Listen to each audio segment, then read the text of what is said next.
चलो बच्चों, तो आज हम लोग एसएस में चैप्टर नंबर 13 कंटिन्यू करें, जिसका नाम है मैन्युफैक्चरिंग इंडस्ट्रीज। देखो, इस चैप्टर में कल जो हम लोग टॉपिक देख रहे थे ना, जिसमें हमने एग्रो बेस्ड इंडस्ट्रीज के बारे में समझा था। एग्रो बेस्ड मतलब जो एग्रीकल्चर रिलेटेड इंडस्ट्रीज होती है उनके बारे में।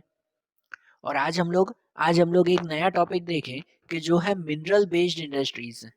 मिनरल बेस्ड मतलब कि जो मिनरल रिलेटेड इंडस्ट्रीज हैं, मतलब जिस इंडस्ट्रीज में से रॉ मटेरियल मिनरल्स में से मिलता हो, तो वो मिनरल बेस्ड इंडस्ट्रीज कहलाती हैं। बरोबर ना? कि जैसे कि iron and steel industry, aluminium industry, copper industry, chemical, fertiliser, cement. बरोबर, या तो फिर जैसे रेलवे इंडस्ट्रीज। तो ये सभी इंडस्ट्रीज है ना, इनमें जो जो रॉ मटेरियल मिलता है वो सब मिनरल्स में से मिलता है। मिनरल्स जो जमीन के अंदर से मिलते हैं वो मिनरल्स में से। बरोबर ना? तो ऐसी सब इंडस्ट्रीज के बारे में आज हम लोग देखें कि जिनमें सबसे पहली इंडस्ट्रीज देखेंगे iron and steel industry. Iron and steel industry वो ऐसे कहते हैं कि कोई भी कंट्री के डेवलपमेंट के लिए सबसे बेस इंडस्ट्री वो ये होनी चाहिए। कोई भी कंट्री का डेवलपमेंट अगर प्रॉपर करना हो ना, तो उसमें मेन है ये इंडस्ट्री तो जरूर होनी चाहिए, ये आयरन एंड स्टील इंडस्ट्री। क्योंकि इनमें से ही आयरन की, स्टील की सभी चीजें बनती हैं। जितनी भी मशीन से बनती है, जो दूसरी फैक्ट्रीज में भी काम आती है, वो मशीन भी यहीं पर है। मशीन के जो जो पार्ट्स बनते हैं वो पार्ट्स भी इसी इंडस्ट्रीज में बनते हैं। बरोबर ना? आप सबको पता है कि जितनी भी मशीनें चलती हैं, जितने भी गाड़ियां चलती हैं, जितनी भी जो है वो आपके आसपास जो घर के कितने फर्नीचर होंगे या कुछ, जो भी लोखंड की बनी हुई चीजें हैं, जो भी आयरन की, जो भी स्टील की बनी हुई चीजें हैं, वो सब के सब इसी इंडस्ट्रीज में ही बनती है ना। बरोबर है। इसलिए आयरन एंड स्टील इंडस्ट्री वो सबसे की इंडस्ट्री, मतलब कि बेस इंडस्ट्री, मेन इंडस्ट्री कहलाती है। ठीक है। हमारे यहाँ पे ये आयरन इंडस्ट्री या आयरन बनाना, जमीन जमीन में से जो आयरन मिलता है ना जनरली, वो एकदम प्योर नहीं होता, वो इम्प्योर होता है। जो जमीन में से आयरन मिलता है वो कैसा होता है? इम्प्योर। और इसी वजह से पहले उसे प्योर करना पड़ता है, फिर उनमें से फिर अलग अलग मटेरियल बनाते हैं। और ये प्रोसेस हमारे इंडिया में सालों से चलती आ रही है।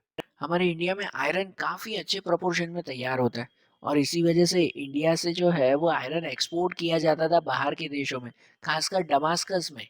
कि भाई वहां पर स्वॉर्ड बनाने, क्या तलवार कहते हैं ना, पहले राजा महाराजाओं के टाइमिंग में जो तलवारें बनती थी, तो वो भी इन्हीं में से ही बनती थी।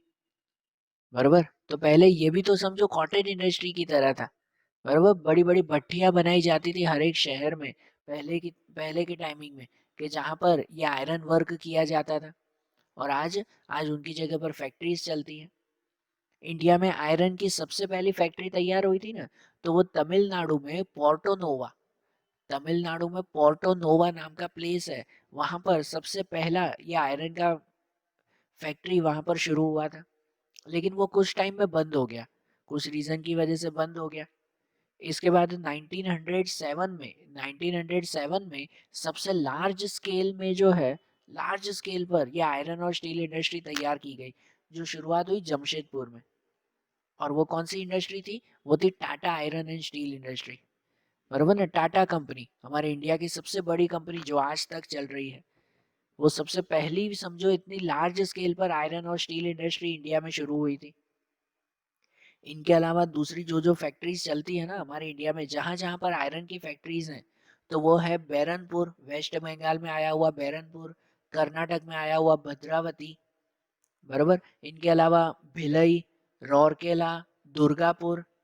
बरोबर, ये सब प्लेसेस हैं कि जहां पर ये आयरन इंडस्ट्रीज चलती हैं। इनके अलावा बोकारो, विशाखापट्टनम, सालेम, ये प्लेसेस पर भी काफी लार्ज स्केल में ये वर्क होता है। ठीक है। कि इनमें से जो आयरन मिलता है ना, जमीन में से जो जनरली आयरन मिलता है वो एकदम प्योर नहीं होता। जिसे कहते हैं आयरन और, उसे क्या कहा जाता है? आयरन और कहा जाता है, मतलब वो कच्चा आयरन कहलाता है। फिर उनमें उसमें कोल, लाइमस्टोन, मैंगनीज, ये सब मिनरल्स उस आयरन में मिक्स किए जाते हैं, और उनमें से बनता है ये आयरन स्टील। बरोबर ना? उनमें से ये प्रॉपर स्टील बनाया जाता है। हमारे इंडिया में गुजरात में भी सबसे बड़ा ये आयरन स्टील प्लांट, तो वो है हजीरा में।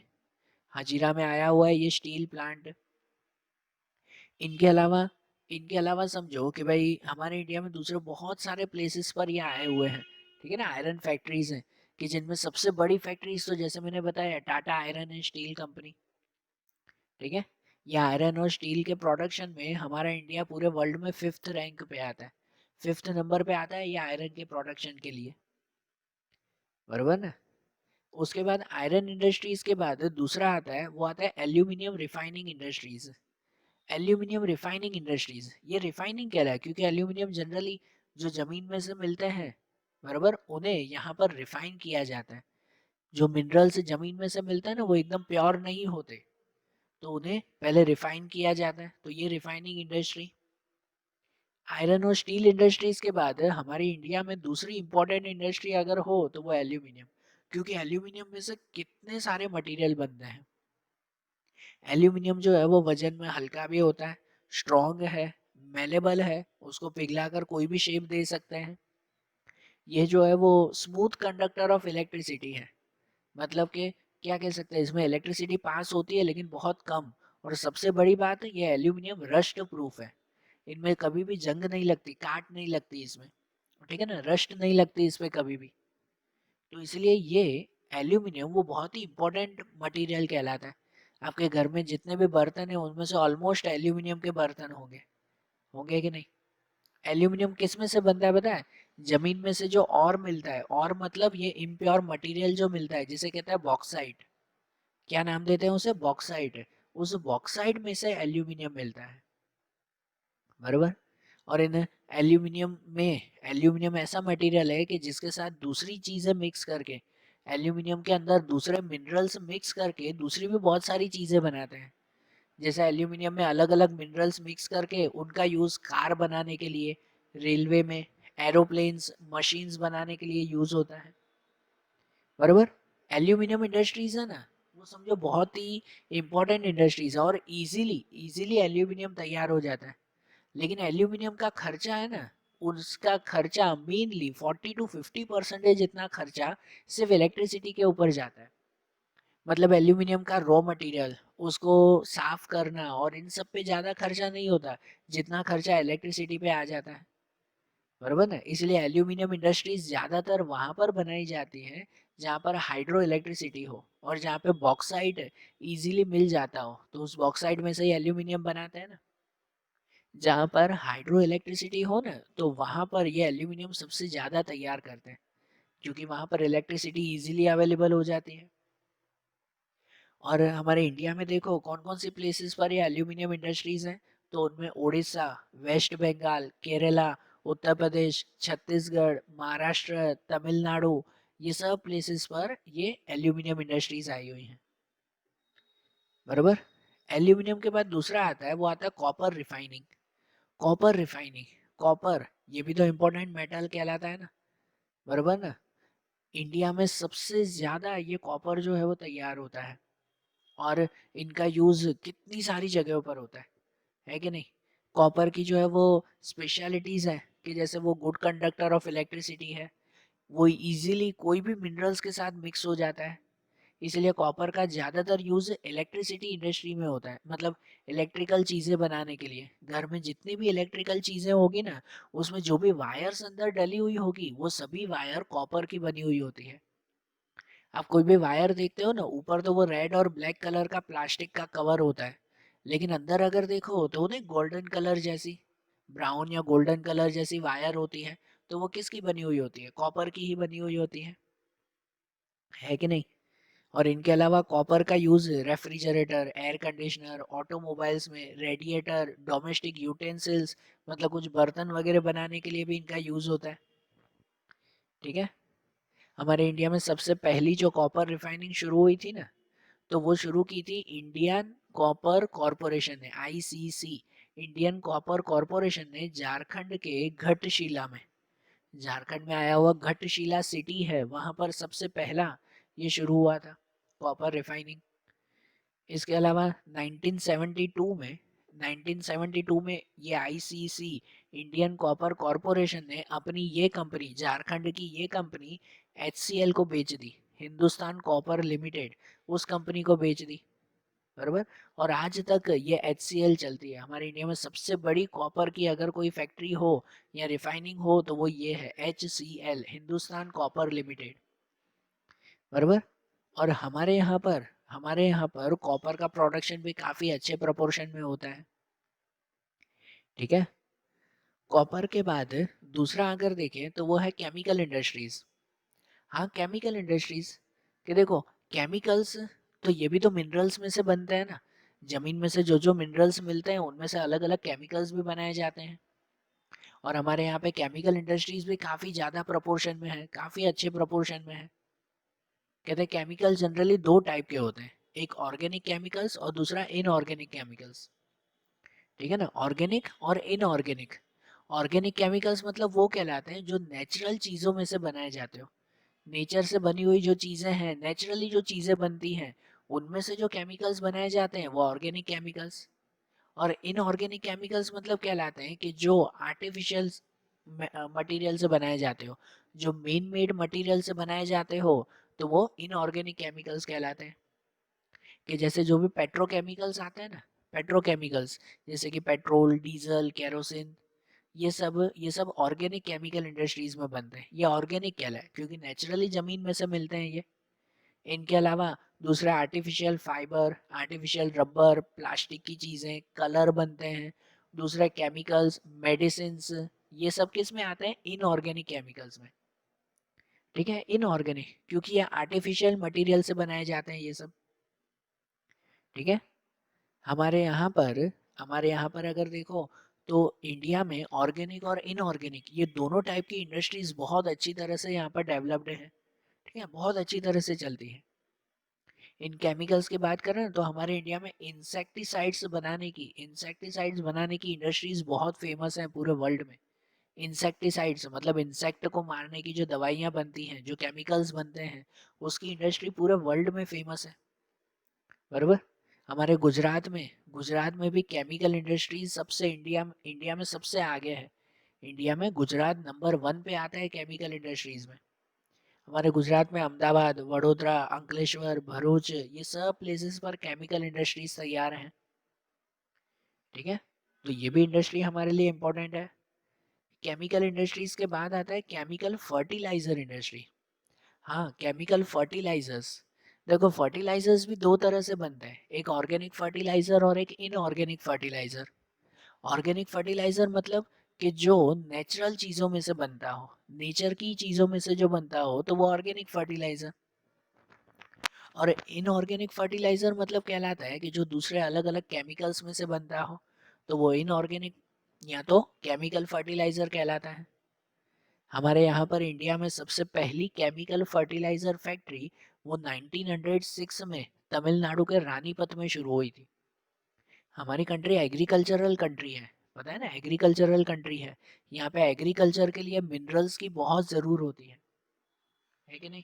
यहाँ फर्टिलाइजर की बहुत ज़रूर होती है कि भाई जैसे खेतों में क्रॉप्स अच्छी तरह से ग्रो हो तो उनमें फर्टिलाइजर्स डालने पड़ते हैं ना, बराबर ना।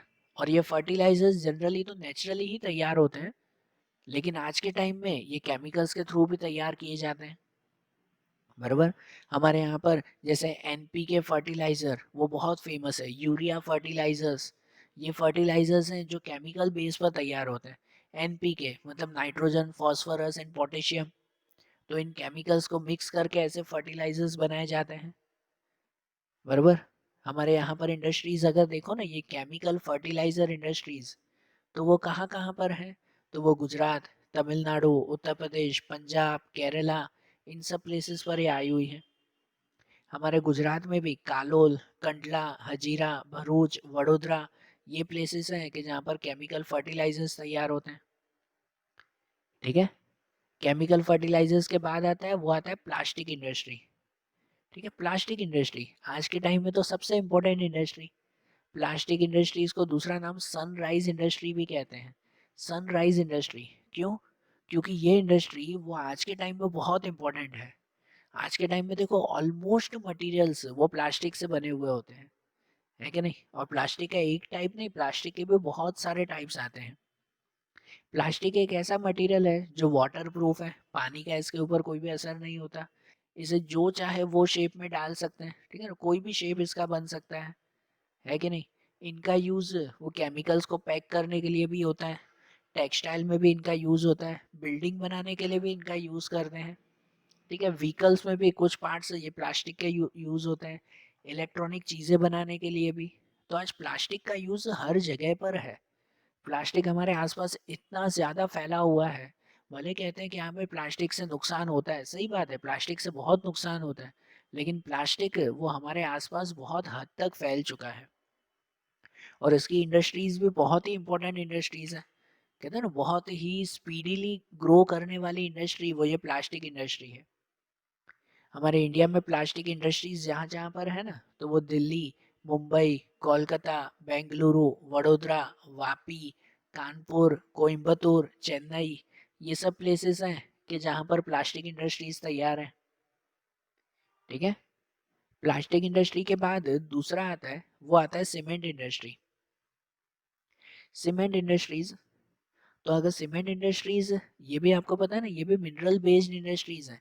मिनरल्स में से ही ये सीमेंट बनाया जाता है और सीमेंट का यूज़ कितना ज़्यादा है वो भी आपको पता है, बराबर। सीमेंट का यूज़ जो है वो कंस्ट्रक्शन में, घर वगैरह बनाने के लिए, रोड बनाना, डैम बनाना, इन सब के कंस्ट्रक्शन में सीमेंट का यूज़ होता है। सीमेंट के प्रोडक्शन में हमारा इंडिया पूरे वर्ल्ड में सेकंड नंबर पे आता है, चाइना के बाद। चाइना के बाद सेकंड नंबर पे आता है ये सीमेंट बनाना, बराबर। पूरे वर्ल्ड का 6% जितना सीमेंट वो सिर्फ इंडिया में तैयार होता है, ठीक है।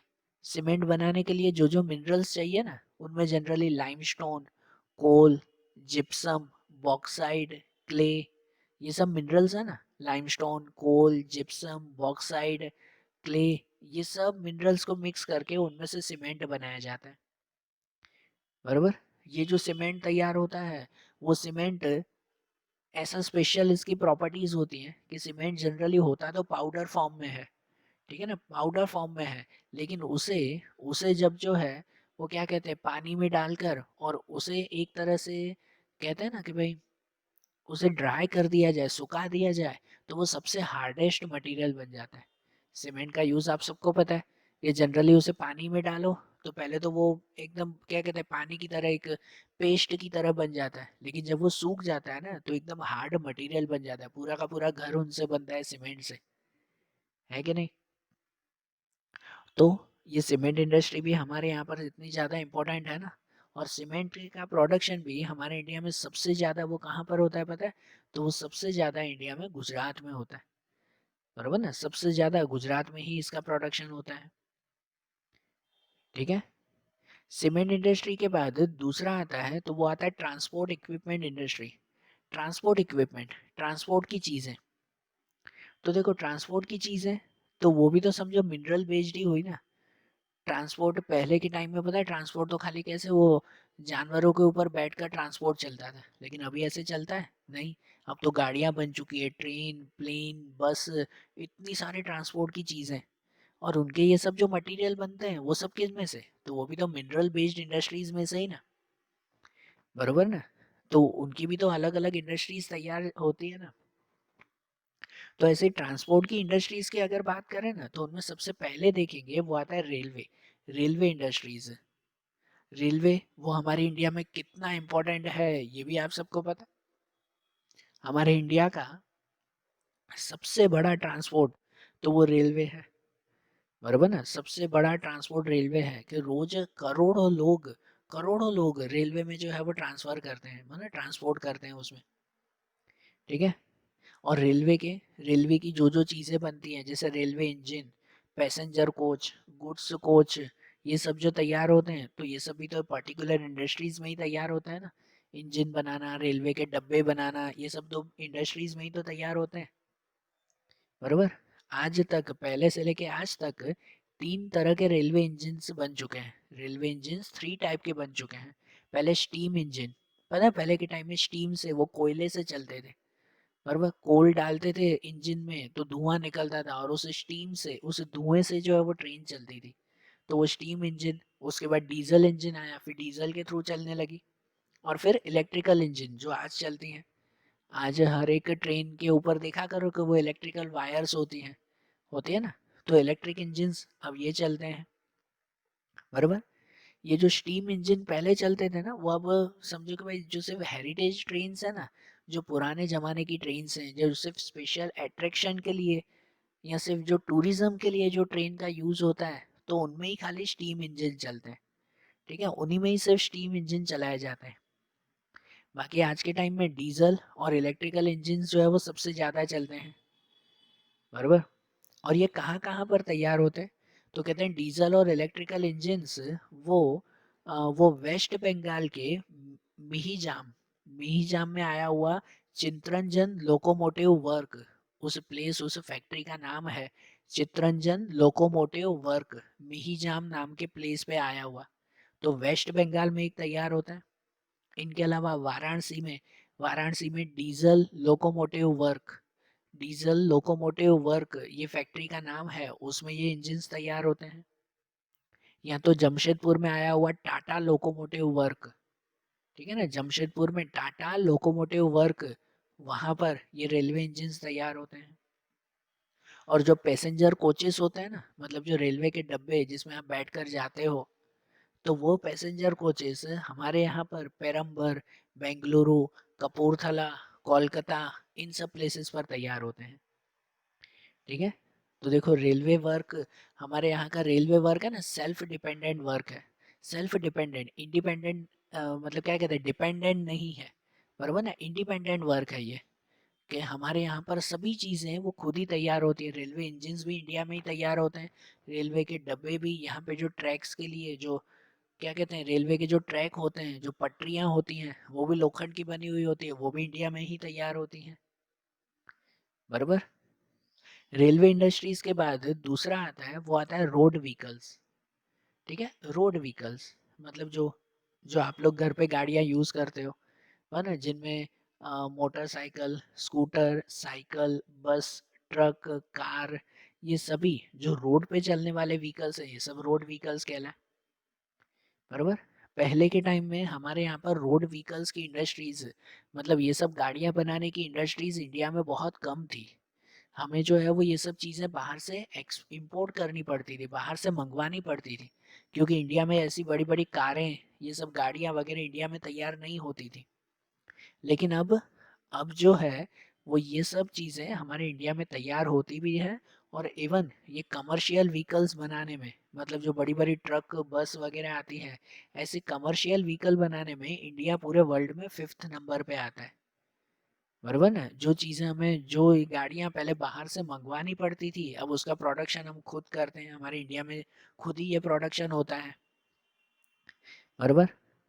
इवन आज के टाइम में जो है वो कंडीशन ऐसी है कि गाड़ियाँ, पूरी गाड़ियाँ और उसके जो स्पेयर पार्ट, एक जब कार बनती है, तो कार में जितनी भी चीज़ें यूज़ होती है ना, वो सब अलग अलग जगह पे मिलती है ना, अलग अलग जगह पे बनती हैं, फिर उसे क्या कहते हैं, कंबाइन किया जाता है। जैसे कार में व्हील अलग, उसकी जो है वो बॉडी अलग, उसका स्टेयरिंग अलग, उसकी सीट्स अलग जगह पर बनती है, फिर उसे सबको जो है वो कंबाइन किया जाता है। तो ऐसे कितने सारे स्पेयर पार्ट जो इंडिया में तैयार होते हैं ना, वो अब तो बाहर के देशों में एक्सपोर्ट भी किए जाते हैं, बाहर के देशों में भी भेजे जाते हैं, कितने सारे जो है वो स्पेयर पार्ट्स इंडिया में तैयार होते हैं, बराबर। हमारे इंडिया में सबसे ज़्यादा जो व्हीकल तैयार होता है ना, तो वो एक साइकिल और दूसरे ट्रक, इंडिया जो है वो साइकिल और ट्रक बनाने में सबसे आगे है, बराबर। रोड व्हीकल्स के बाद दूसरा आता है, वो आता है शिप बिल्डिंग इंडस्ट्रीज, ठीक है ना। दूसरा कौन सा आता है, तो वो आता है ship building industries. Ship building मतलब जहाँ पर जो शिप्स बनाई जाती है, बड़ी बड़ी शिप्स, वो भी हमारे इंडिया में तैयार होती हैं। और इवन शिप बिल्डिंग तो हमारे इंडिया की सबसे एंशियंट इंडस्ट्रीज है। पहले के टाइम में पहले के टाइम में आप लोगों ने आगे के चैप्टर में पढ़ा भी है कि हमारे यहाँ पर लोथल जैसा पोर्ट है, मोहेंजोदड़ो जैसा पोर्ट था, धोलावीरा, तो ऐसे प्लेसेस थे जहाँ पर बड़ी बड़ी शिप बनाई भी जाती थी, यहाँ से सामान बाहर के देशों में भेजते भी थे। तो ये शिप बिल्डिंग इंडस्ट्रीज तो हमारे इंडिया की बहुत पुरानी इंडस्ट्रीज हैं, बरोबर ना। और जहाँ पर मेन सेंटर्स है ना, जहाँ पर ये शिप बनाई जाती हैं, तो वो मेन सेंटर हैं विशाखापट्टनम, कोलकाता, कोची, मुंबई, मारमागाओ, ये सब मेन प्लेसेस हैं, बराबर। जहाँ पर सबसे ज़्यादा कोची और विशाखापट्टनम, ये जो 2 प्लेसेस हैं जहाँ पर सबसे बड़ी लार्ज स्केल की जो है वो शिप्स तैयार होती हैं। सबसे बड़ी शिप यहाँ पर तैयार होती हैं, ठीक है?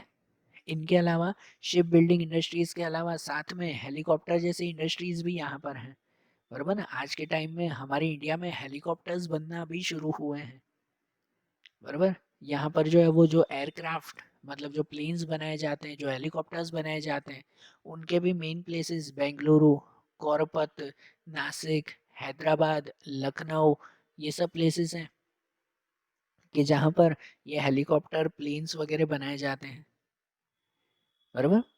तो देखो ये सब हमने ट्रांसपोर्ट की इंडस्ट्रीज देखी ना, बराबर ना, ट्रांसपोर्ट रिलेटेड इंडस्ट्रीज सब देखी। अब उसके बाद आता है वो आता है इलेक्ट्रॉनिक इंडस्ट्रीज। हमारा आखिरी पार्ट आता है वो आता है इलेक्ट्रॉनिक इंडस्ट्रीज। तो इलेक्ट्रॉनिक इंडस्ट्रीज ये भी हमारे इंडिया की इम्पोर्टेंट इंडस्ट्रीज में से एक है, ठीक है।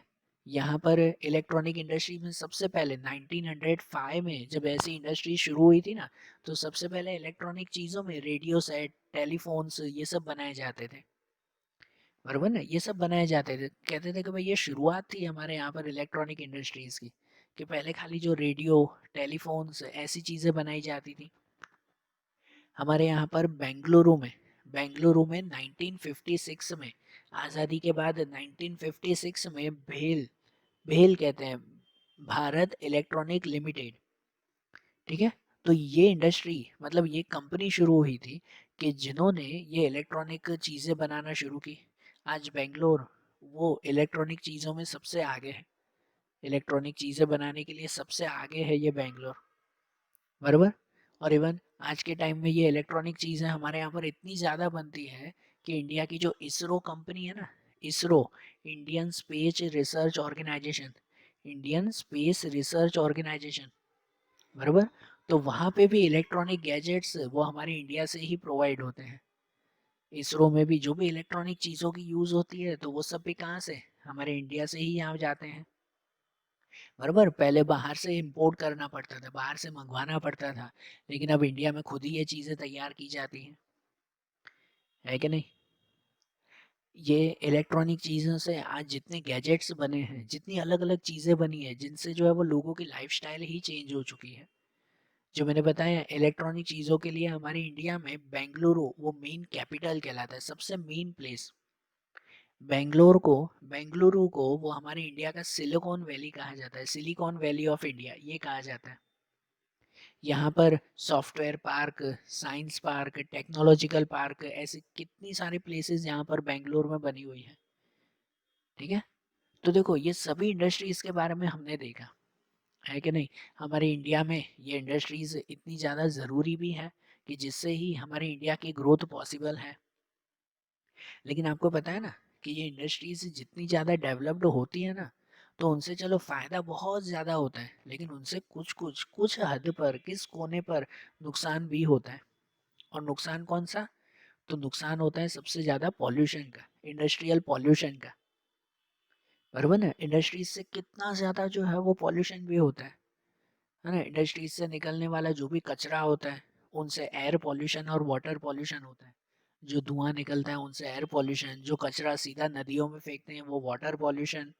इनके अलावा जो सॉलिड वेस्ट होता है तो वो ज़मीन पर फेंक दिया जाता है, ठीक है, ज़मीन पे फेंक दिया जाता है, उनसे लैंड पॉल्यूशन होता है। इंडस्ट्रीज में जो दिन रात मशीनें चलती रहती है और उन मशीनों का शोर, तो उनसे नॉइस पॉल्यूशन होता है कि नहीं? आज इंडस्ट्रीज देखो हमारे लिए ज़रूरी है, उसको हम लोग जो है वो छोड़ नहीं सकते। ऐसे नहीं इंडस्ट्रीज जो है वो शुरू करना ही बंद कर दें, मतलब जो है वो ख़त्म कर दें कि इंडस्ट्रीज में काम ही ना करें, ऐसा पॉसिबल नहीं है। बहुत ज़रूरी है, लेकिन वो भी तो ध्यान रखा जाए ना कि भाई इंडस्ट्रीज में से जो पॉल्यूशन मिल रहा है उसे थोड़ा सा कंट्रोल किया जाए, ठीक है। उनमें से जैसे जो गैसेस निकलते हैं, उनमें से कार्बन मोनोऑक्साइड, सल्फर डाइऑक्साइड जैसे गैसेस निकलते हैं इंडस्ट्रीज में से, जो जो गैसेस आसपास के एटमॉस्फेयर को ख़राब करते हैं। कितनी बार एसिड रेन ये प्रोड्यूस करते हैं, एसिड रेन, कि जिनसे जो है वो आसपास का कितना एरिया जो है वो डिस्ट्रॉयड हो जाता है।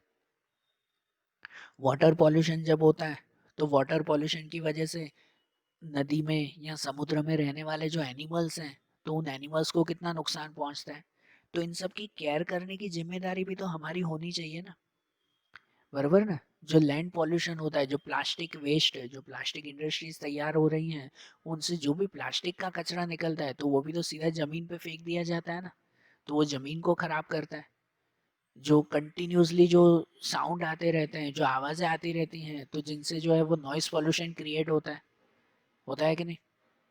तो ये सब चीज़ें जो है वो बहुत हमारे आसपास के एनवायरनमेंट को बहुत नुकसान पहुंचाती है, और इन्हें रोकने के लिए और कोई काम नहीं करेगा। कहते हैं ना, कोई स्पेशल पर्सन नहीं आने वाला है, कोई सरकार काम नहीं करेगी।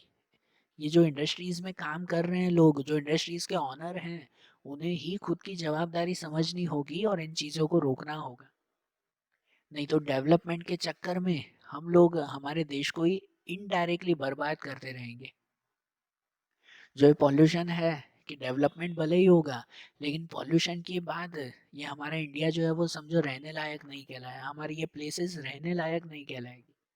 कि भले हम कितना भी डेवलपमेंट क्यों ना कर लें, लेकिन अगर आसपास का नेचर क्लियर नहीं होगा ना, एटमॉस्फेयर क्लियर नहीं होगा, तो इतने शानदार महलों में, इतनी बड़ी बड़ी बिल्डिंग्स में, इतनी शानदार कारों में रहने का, घूमने का कोई मतलब नहीं, क्योंकि आसपास का एनवायरनमेंट क्लीन होगा ही नहीं। तो वो जवाबदारी हमें ही समझकर और हमें ही जो है वो इन चीज़ों से बचना होगा ना, है कि नहीं। जैसे एयर पोल्यूशन रोकने के लिए आज के टाइम में फिल्टर आते हैं, स्क्रबर आते हैं, पर्सिपिटेटर्स आते हैं, ये सब चीज़ें आती हैं। हाँ, आज के टाइम में ऐसे इक्विपमेंट आते हैं जो अगर इंडस्ट्रीज़ में यूज़ किए जाएँ तो एयर पोल्यूशन से बच सकते हैं। जो वाटर पोल्यूशन में जो भी कचरा सीधा नदियों में फेंका जाता है, पहले उसे फ़िल्टर करके फिर नदी में डाला जाए, तो जिससे जो है वो पॉल्यूशन काफ़ी हद तक रोका जा सकता है। जो नॉइज़ पॉल्यूशन होता है, तो आज के टाइम में ऐसे नॉइज़ सप्रेसर आते हैं कि जो नॉइज़ जो है वो नॉइज़ रिडक्टर आते हैं, कि जो नॉइज़ को रिड्यूस करते हैं। तो ये सब भी तो ऑब्जेक्ट है ना, ये सब चीज़ें भी तो है ना, बराबर ना। इन चीज़ों का जो है वो यूज़ करना चाहिए और इन पॉल्यूशन को रोकना चाहिए, तो ही हमारा डेवलपमेंट सक्सेसफुल कहलाएगा। नहीं तो अगर डेवलपमेंट के रिजल्ट में पॉल्यूशन मिलता हो, तो वो डेवलपमेंट भी कोई काम का नहीं है, बराबर। आ रही है बात समझ में। तो देखो, आज जैसा हमने ये चैप्टर देखा ना मैन्युफैक्चरिंग इंडस्ट्रीज़ के बारे में, अब ऐसे इसके ऐसे ही चैप्टर्स वो अब हम लोग अगले वीडियोस में देखेंगे। Okay, thank you.